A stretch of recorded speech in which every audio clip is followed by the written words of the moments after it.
Assalamualaikum warahmatullahi wabarakatuh. Perkenalkan, nama saya Serliar Jani Priyantini dari NIM 123002103. Di sini saya akan mempresentasikan tentang sistem panca indera. Sistem panca indera yang pertama yaitu telinga, indera pendengaran. Dibagi menjadi 3 bagian, yaitu outer ear adalah telinga bagian luar, middle ear adalah telinga bagian tengah, dan inner ear adalah telinga bagian dalam. Outer ear terdiri dari helix adalah struktur spiral, kumparan berada di tepi telinga, bagian terluar dari daun telinga. Yang kedua yaitu scapa, merupakan lekukan yang berada di antara helix dan antelik. Yang ketiga yaitu tricular fossa atau fossa triangularis, adalah struktur depresif di dekat antelik. Yang keempat yaitu antelik, membentuk huruf Y dengan bagian kruk superior sebelah kiri dari fossa triangularis pada diagram. Yang selanjutnya yaitu kruk inferior sebelah kanan dari fossa triangularis pada diagram. Yang kelima yaitu konka, berada di dekat saluran pendengaran.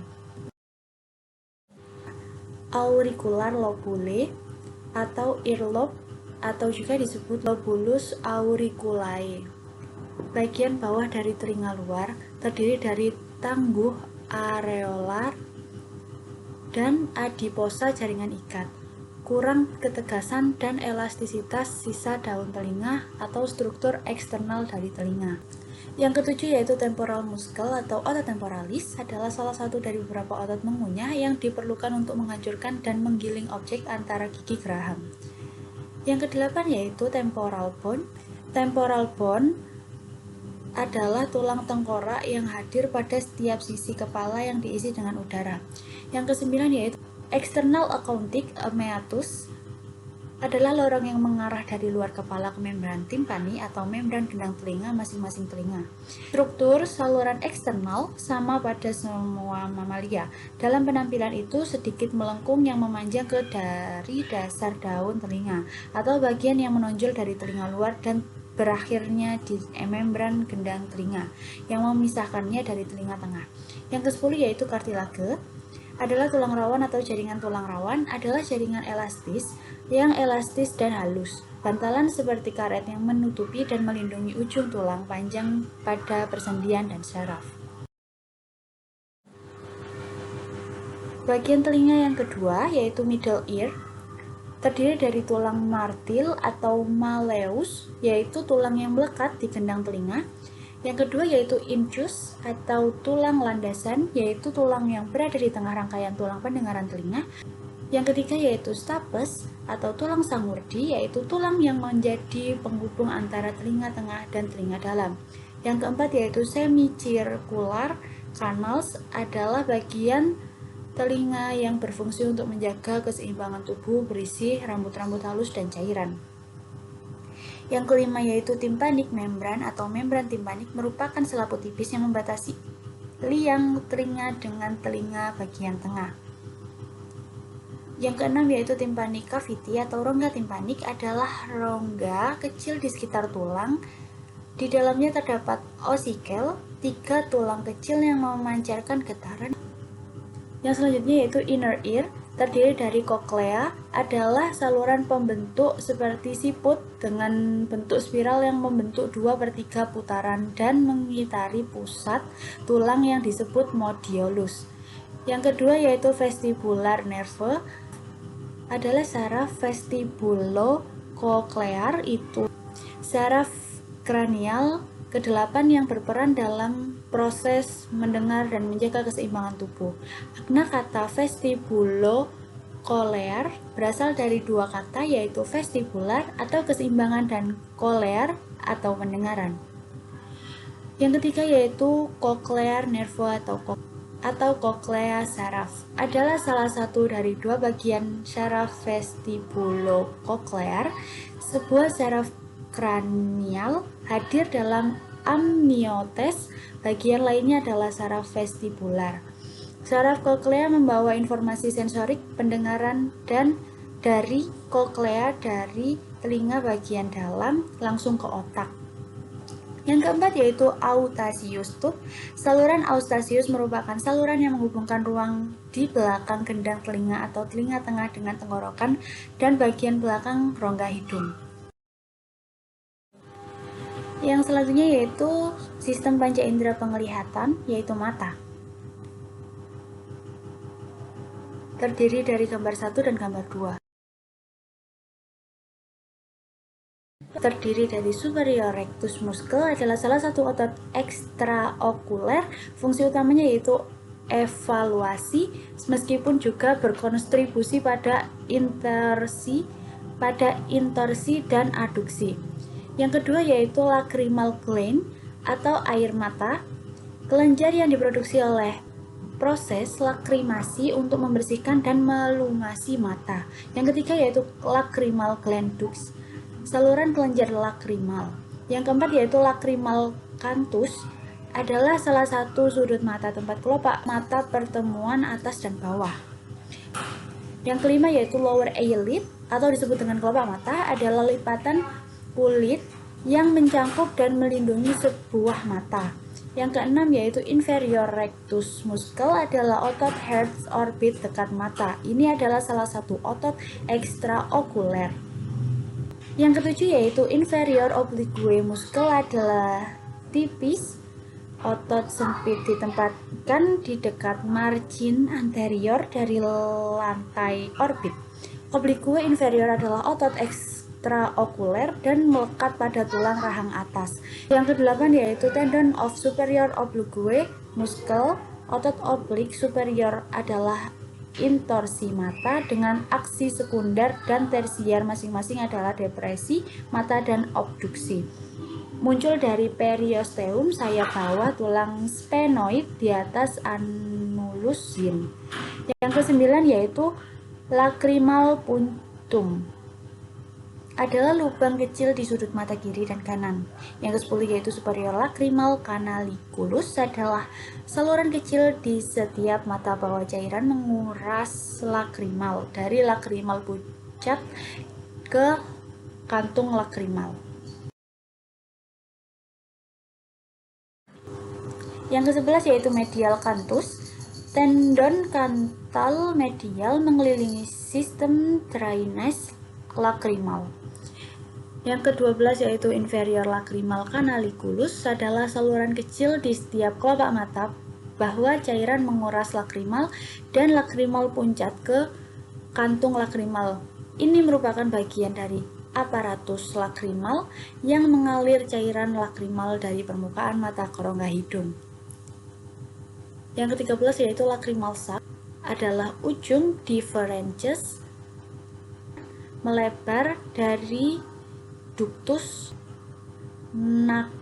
nasolacrimalis dan berseberangan di sebuah alur yang dibentuk oleh tulang lakrimal dan proses frontal rahang atas. Yang ke-14 yaitu nasolacrimal duct atau saluran udara mata, membawa air mata dari kantung lakrimal dari mata ke dalam rongga hidung. Saluran dimulai di rongga mata antara tulang rahang atas dan lakrimal, dari mana ia berjalan ke bawah dan ke belakang. Ke-15 yaitu opening of nasolacrimal duct, adalah membawa air mata dari kantung lakrimal dari mata ke dalam rongga hidung. Saluran dimulai di rongga mata antara tulang rahang atas dan ke lakrimal, dari mana ia berjalan ke bawah dan ke belakang. Yang ke-16 yaitu middle meatus, adalah saluran udara dari lateral rongga hidung terletak antara tengah hidung konka dan lateral hidung dinding. Sel udara antemoid anterior, sinus maxillaris, dan frontal semuanya bermuara ke meatus media. Yang ke-17 yaitu inferior nasal konka, adalah salah satu dari 3 dipantan hidung konkai di hidung. Ini memanjang secara horizontal di sepanjang dinding lateral rongga hidung dan terdiri dari lamina tulang spons, melengkung pada dirinya sendiri seperti gulungan atau konka terbalik. Gambar yang kedua terdiri dari ciliary body atau badan siliaris terbuat dari otot siliaris dan ligamen suspensor. Struktur ini terutama berfungsi untuk menjaga agar lensa tetap pada tempatnya, mengubah bentuk lensa sehingga cahaya dapat difokuskan pada retina, dan untuk menghasilkan aqueous humor, yaitu cairan yang menyebabkan mata dapat mempertahankan bentuknya. Yang kedua yaitu iris selaput pelangi adalah struktur yang terletak di depan lensa yang memperkecil ukuran pupil untuk mengatur jumlah cahaya yang memasuki mata. Yang ketiga yaitu anterior camber atau bilik mata adalah kantung mirip jeli yang berada di belakang kornea di depan lensa atau dilihat pada gambar indera penglihatan Anda di atas. Kantung yang juga dikenal dengan istilah anterior camber ini berisi cairan aqueous humor yang membantu membawa nutrisi ke jaringan mata. Yang keempat yaitu pupil adalah bukaan berbentuk bulat yang terdapat di tengah selaput pelangi yang membiarkan masuknya cahaya. Ukuran pupil dikendalikan oleh otot dilator dan sphincter dari selaput pelangi yang mengatur jumlah cahaya yang memasuki mata. Yang kelima yaitu kornea adalah suatu struktur yang transparan yang menyelimuti selaput pelangi dan pupil. Kornea berbentuk seperti kubah dan memiliki fungsi yang serupa dengan lensa luar, yaitu dengan merefraksikan atau membelokkan cahaya. Kornea memberikan sebagian besar dari daya fokus pada mata kita. Yaitu lensa adalah struktur transparan yang terletak di antara selaput pelangi dan badan kaca. Lensa dikelilingi oleh kapsul yang transparan dan elastis. Lensa berbentuk biconvex yang artinya cembung pada kedua sisinya dan mengubah bentuknya guna menyesuaikan jarak fokus mata. Yang ketujuh yaitu sklera adalah bagian berwarna putih dan keras pada bola mata. Sklera yang berbentuk dari jaringan ikat itu berfungsi untuk mempertahankan bentuk bola mata dan melindungi bagian penting di dalam mata seperti retina dan lensa mata. Yang kedelapan yaitu retina adalah lapisan sangat tipis di bagian belakang bola mata yang sensitif terhadap cahaya. Sel dalam retina yakni sel batang atau basilis dan sel kerucut atau konus berfungsi memicu impuls saraf melalui saraf optik ke otak untuk membentuk penglihatan. Yang kesembilan yaitu makula adalah suatu area kecil di retina yang memiliki jumlah sel penglihatan atau batang dan kerucut terbanyak di bagian tengahnya. Yang ke-10 yaitu vitreous adalah gel yang mengisi ruang antara lensa mata dan retina di salam bola mata manusia. Yang ke-11 yaitu arteri adalah pembuluh darah yang berfungsi mengalirkan darah kaya oksigen dari jantung ke seluruh tubuh. Yang ke-12 yaitu vein adalah pembuluh di dalam sistem sirkulasinya yang mengalirkan darah ke jantung. Yang ke-13 yaitu rectus medialis atau otot rectus medial adalah otot di orbit dekat mata. Yang ke-14 yaitu ora serrata adalah sambungan bergerigi antara retina dan badan siliaris.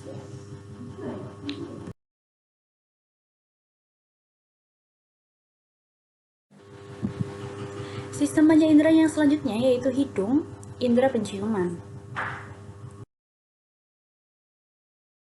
Yang pertama yaitu syaraf olfaktori adalah syaraf sensorik murni berperan untuk menyampaikan impuls syaraf yang dapat diinterpretasikan oleh otak sebagai rangsangan atau sensasi suatu bau. Yang kedua yaitu mukosa olfaktori adalah bagian yang terletak di langit-langit rongga hidung yang tersusun dari epitel pembau yang disebut epitel olfaktori. Bagian ini menghasilkan sedikit muskus dan berfungsi melindungi epitelium olfaktori dan memungkinkan deteksi bau oleh neuron olfaktori.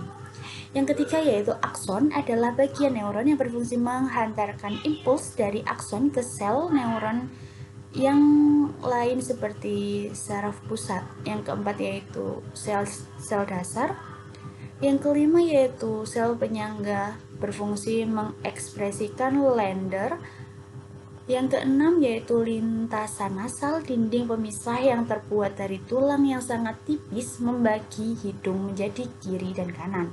Yang ketujuh yaitu sel reseptor berfungsi mendeteksi rangsangan bau yang diterima untuk diubah menjadi impuls yang akan diteruskan ke otak, terletak di langit-langit rongga hidung. Yang kedelapan yaitu sila, adalah bulu hidung yang sangat halus yang berfungsi untuk mengerjakan penyaringan udara masuk ke hidung.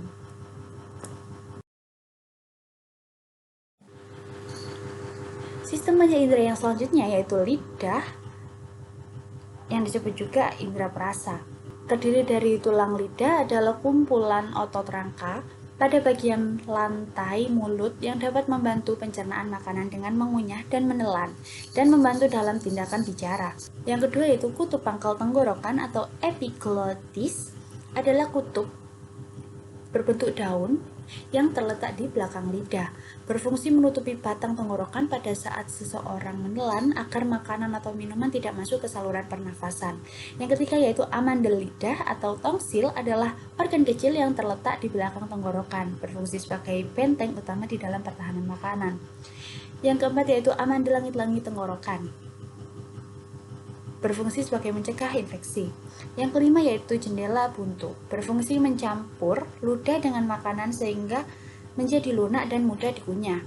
Yang keenam yaitu celah hujung, untuk merasakan rasa dan mengidentifikasi dari bentuk benda. Yang ketujuh yaitu circumvallate papilla, terletak di lidah bagian belakang dekat tonsil, ukuran lebih besar daripada papilla lainnya. Yang kedelapan yaitu celah lidah, berfungsi untuk merasakan sesuatu yang dimakan. Yang kesembilan yaitu ujung lidah, merupakan salah satu bagian tubuh yang paling sensitif sehingga dapat merasakan makanan atau benda dalam mulut. Yang kesepuluh adalah pengecap rasa pahit, berada di daerah lidah bagian belakang. Lidah ini peka terhadap rasa pahit. Yang kesebelas yaitu pengecap rasa asin, berada di daerah lidah bagian kanan kiri lidah belakang yang peka terhadap rasa asin. Yang ke-12 yaitu pengecap rasa asin, berada di daerah lidah bagian kanan kiri lidah dan berada di belakang, yang peka terhadap rasa asin. Yang ke-13 yaitu pengecap rasa asin, daerah lidah bagian kanan kiri bagian depan yang peka terhadap rasa asam. Yang ke-14 yaitu pengecap rasa manis, berada di daerah ujung lidah bagian depan yang peka terhadap rasa manis.